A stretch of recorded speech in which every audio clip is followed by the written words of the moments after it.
As host to the soldiers, sailors, and airmen of an entire nation, Halifax faced a serious problem. Its normal living and entertainment facilities were designed for approximately 70,000 persons, and during the war, this population had almost doubled. But Haligonians are, first of all, hospitable people, and secondly, resourceful people. And throughout the city, there soon blossomed a multitude of entertainment centers, clubs, and hostels for all nationalities and services. Their sole purpose was to supply entertainment and living quarters for visiting servicemen.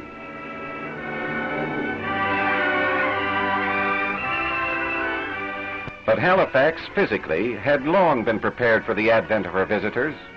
Her parklands and water areas had provided enjoyment for many generations of soldiers, long since beyond the sounds of battle.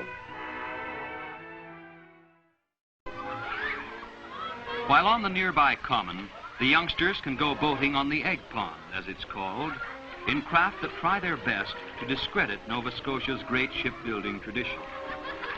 But it's grand fun all the same. As is the swimming pool, when city streets get hot in summertime. Or the wading pool, for small fry who can't swim.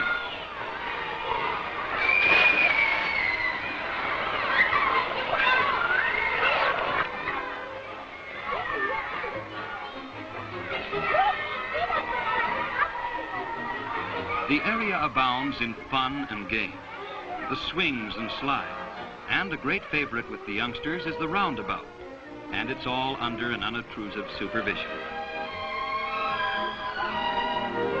Or, from a modern vantage point aloft, it is a place of patterns, along the harbor front, or in the northwest arm reserved for pleasure craft, or down quiet streets of comfortable homes. The patterns bear, in iron and ancient bronze and weathered stone, the hallmarks of history. On every side endure reminders of a proud past, rich in tradition and the accomplishments of peace and the old triumphs of half-forgotten wars.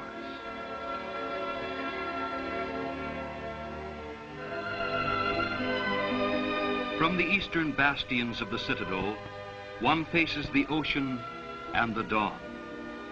Here, an hour before the rest of North America, the new day rises from the sea to gild the bridge and silhouette the old town clock and masts of fishing craft along the waterfront. Now, as has always been the case, Halifax lives by its waterfront, and seaborne commerce is its breath of life. At the four quadrants of the compass, the city is built on the steep slopes of a hill that rises to the citadel and rises from tide water. Much that is new has grown in recent years, but as in the past, the roots of growth are fed and nurtured by the sea. The fishery and seaborne trade built Halifax and builds it higher every year. The heart of the city is the Grand Parade, and from that heart, the visitor is warmly welcomed.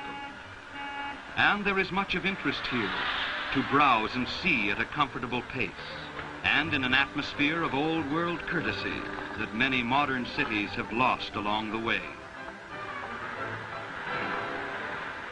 Barrington Street, the main thoroughfare, boasts fine department stores, and too, the shops of specialists with many colored merchandise, such as these Nova Scotia tartans in fine wool, the official tartan of the province, made up in a wide range of garments for the young and serious, and for the not so very old and gay.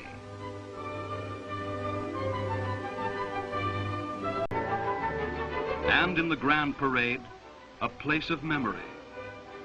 2 world wars that raged across the nearby sea came perilously close to home at times and left their marks on the old face of Halifax.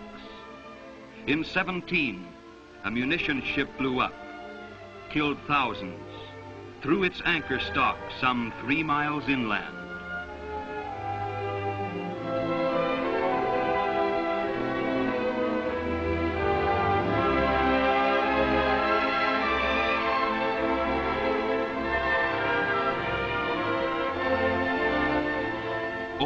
Province House that Charles Dickens hailed as a jewel of Georgian colonial, and Westminster in miniature, housed the first responsible government in all of Britain's empire overseas.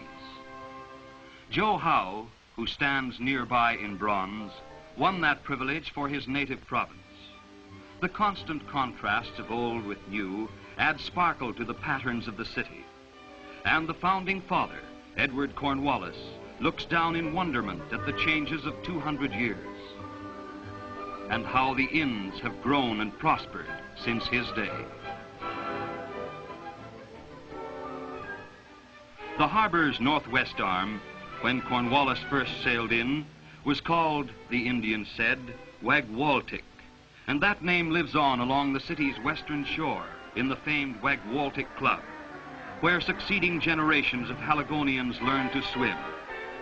But the Wag is just the finest of many fine swimming and boating clubs, for few cities in the world have such a sea-girt site or are so well provided with public beaches, and hundreds of Halifax homes have tidewater at the bottom of the garden.